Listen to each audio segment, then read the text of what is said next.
नमस्कार, ये आकाशवाणी शिमला है। अब आप पूनम शर्मा से प्रादेशिक समाचार सुनिए। आज के मुख्य समाचार: प्रदेश में फलों के उत्पादन में वृद्धि दर्ज, 6 लाख मीट्रिक टन से अधिक हुआ उत्पादन। राज्य की कांग्रेस सरकार 2 वर्ष का कार्यकाल पूरा होने पर बिलासपुर में 11 दिसंबर को आयोजित करेगी समारोह। विपक्ष के नेता जयराम ठाकुर का आरोप, कांग्रेस सरकार ने चुनावी गारंटियों के विपरीत किया कार्य। और प्रदेश में ठंड का दौर बढ़ा, 20 नवंबर तक मैदानी इलाकों में घने कोहरे का येलो अलर्ट जारी। अब समाचार विस्तार से। प्रदेश में फलों का उत्पादन 6 लाख मीट्रिक टन के पार हो गया है। प्रदेश के राजस्व में बागवानी क्षेत्र करीब 4,476 करोड़ रुपए का वार्षिक योगदान दे रहा है और इससे लगभग 10 लाख लोगों को प्रत्यक्ष और अप्रत्यक्ष रूप से रोजगार के अवसर उपलब्ध होते हैं। एक सरकारी प्रवक्ता के अनुसार बीते 2 वर्षों में राज्य सरकार की विभिन्न योजनाओं के चलते फल उत्पादन में वृद्धि दर्ज की गई है। राज्य में 25,829 मीट्रिक टन मशरूम और 4,081 मीट्रिक टन शहद का उत्पादन भी दर्ज किया गया है। प्रवक्ता ने बताया कि बीते 2 वर्षों में 1,20,000 से अधिक बागवानों को नवीनतम बागवानी तकनीकों के बारे में प्रशिक्षित किया गया है। उन्होंने कहा कि प्रदेश में किसानों के उत्पादों को बेहतर दाम और बाजार उपलब्ध करवाने की दिशा में कार्य किए जा रहे हैं। मंडी मध्यस्थता योजना के तहत राज्य में 819 खरीद केंद्र स्थापित किए गए हैं। बागवानों को बिचौलियों से बचाने के लिए मंडी मध्यस्थता योजना को सफलतापूर्वक लागू किया जा रहा है। प्रधानमंत्री नरेंद्र मोदी ने एक पेड़ मां के नाम अभियान को प्रभावी बनाने में सहयोगी सभी लोगों के प्रति आभार जताया है। उन्होंने सोशल मीडिया पर लोगों से अपनी मां के सम्मान में एक पेड़ लगाने और धरती को टिकाऊ बनाने में योगदान देने का आग्रह किया। प्रदेश कांग्रेस सरकार के 2 वर्ष का कार्यकाल पूरा होने का समारोह 11 दिसंबर को बिलासपुर में आयोजित किया जाएगा।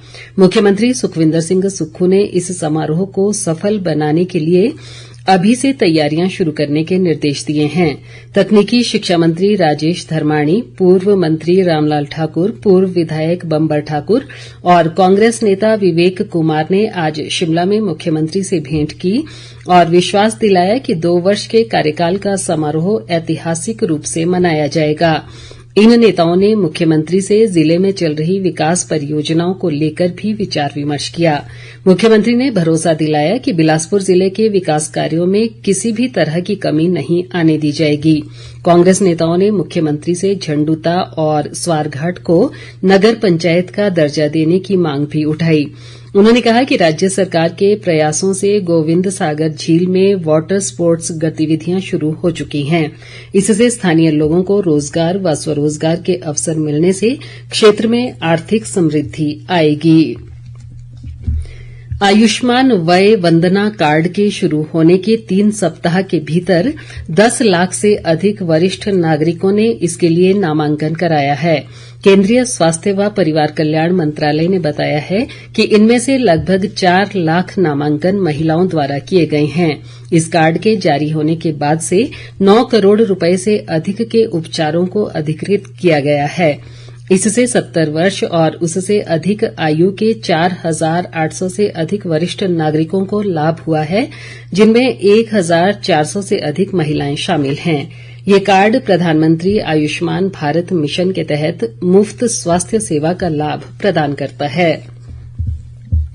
महान स्वतंत्रता सेनानी लाला लाजपत राय की आज पुण्यतिथि है। इस अवसर पर देश भर में उन्हें श्रद्धांजलि अर्पित की गई। शिमला में एक कार्यक्रम में नगर निगम महापौर सुरेंद्र चौहान ने पुण्यतिथि पर लाला लाजपत राय को श्रद्धा सुमन अर्पित किए। उन्होंने कहा कि स्वतंत्रता आंदोलन में लाला लाजपत राय के साहस की गाथा देशवासियों के लिए हमेशा स्मरणीय रहेगी। इस दौरान सूचना व जनसंपर्क विभाग के कलाकारों ने देशभक्ति के गीत व भजन गायन की प्रस्तुति भी दी। प्रदेश पुलिस सड़क सुरक्षा को लेकर कल 18 नवंबर से एक विशेष अभियान शुरू करने जा रही है। पुलिस महानिदेशक अतुल वर्मा ने बताया कि 2 दिसंबर तक चलने वाले इस अभियान का उद्देश्य ओवरलोडिंग व खतरनाक तरीके से माल की ढुलाई को रोकना और मालवाहक वाहनों में अवैध रूप से यात्रियों के परिवहन पर अंकुश लगाना है। उन्होंने कहा कि इस अभियान के माध्यम से पुलिस विभाग सड़क सुरक्षा और सार्वजनिक सुरक्षा सुनिश्चित करने की प्रतिबद्धता दोहराता है। उन्होंने आम नागरिकों से भी सड़क हादसों में कमी लाने के लिए यातायात नियमों का पालन करने और इस अभियान का समर्थन करने की अपील की है। बाकी समाचार इस अंतराल के बाद। बाकी समाचारों में विपक्ष के नेता जयराम ठाकुर ने कहा है कि देश भर के लोगों ने कांग्रेस की झूठी गारंटियों के मॉडल को नकार दिया है। झारखंड दौरे के दौरान रांची में मीडिया से बातचीत में उन्होंने कहा कि प्रदेश की कांग्रेस सरकार एक ऐसी सरकार है जिसने विधानसभा चुनाव के दौरान दी गई गारंटियों के पूरी तरह विपरीत काम किया है। जयराम ठाकुर ने कहा कि सत्ता में आने के बाद से कांग्रेस सरकार ने 1000 से अधिक सरकारी संस्थान बंद कर दिए और मुफ्त मिलने वाली बिजली व पानी की सुविधा भी रोक दी गई है।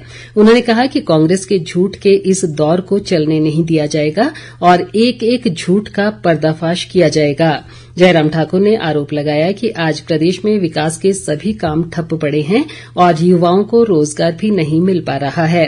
उन्होंने ये भी कहा कि प्रदेश में हर तरफ अराजकता का माहौल है और सरकार में आम आदमी की सुनवाई नहीं हो पा रही है।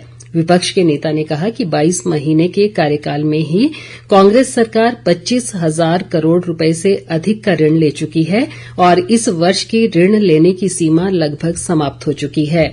उन्होंने भाजपा कार्यकाल में शुरू की गई कल्याणकारी योजनाओं को बंद करने का भी आरोप लगाया। दूसरी ओर शिक्षा मंत्री रोहित ठाकुर ने प्रदेश भाजपा के नेताओं पर स्वार्थ की राजनीति के लिए अन्य राज्यों में कांग्रेस सरकार के खिलाफ भ्रामक दुष्प्रचार करने का आरोप लगाया है। एक बयान में उन्होंने कहा कि पूर्व मुख्यमंत्री जयराम ठाकुर प्रदेश सरकार के खिलाफ झूठे आंकड़े प्रस्तुत कर राज्य के हितों के साथ खिलवाड़ कर रहे हैं। रोहित ठाकुर ने कहा कि कांग्रेस सरकार ने अपने 2 वर्ष के कार्यकाल में पूर्व भाजपा सरकार की तुलना में उल्लेखनीय उपलब्धियां हासिल की हैं और कई गारंटियों से भी आगे बढ़कर कार्य किया है। उन्होंने विपक्ष को राज्य के समग्र विकास के लिए सकारात्मक भूमिका निभाने की सलाह भी दी। हिमाचल प्रदेश राज्य विद्युत बोर्ड लिमिटेड के प्रतिनिधि मंडल ने आज शिमला में मुख्यमंत्री सुखविंदर सिंह सुक्खू से भेंट की। बोर्ड के कर्मचारी व इंजीनियरिंग संयुक्त मोर्चा के संयोजक लोकेश ठाकुर ने मुख्यमंत्री को विभिन्न मुद्दों व मांगों से अवगत करवाया। मुख्यमंत्री ने प्रतिनिधि मंडल को आश्वासन दिया कि उनकी मांगों पर सहानुभूतिपूर्वक विचार किया जाएगा। उन्होंने कर्मचारियों के कल्याण के लिए राज्य सरकार की प्रतिबद्धता पर बल दिया और कहा कि सरकार ने अपने कार्यकाल के 2 वर्षों में 11% महंगाई भत्ता जारी किया है और पुरानी पेंशन योजना को बहाल किया गया है। तकनीकी शिक्षा मंत्री राजेश धर्माणी भी इस दौरान मौजूद रहे। प्रदेश में सुबह शाम ठंड का दौर बढ़ गया है। खासतौर पर ऊपरी इलाकों व जनजातीय क्षेत्रों में लोगों को कड़ाके की ठंड का सामना करना पड़ रहा है।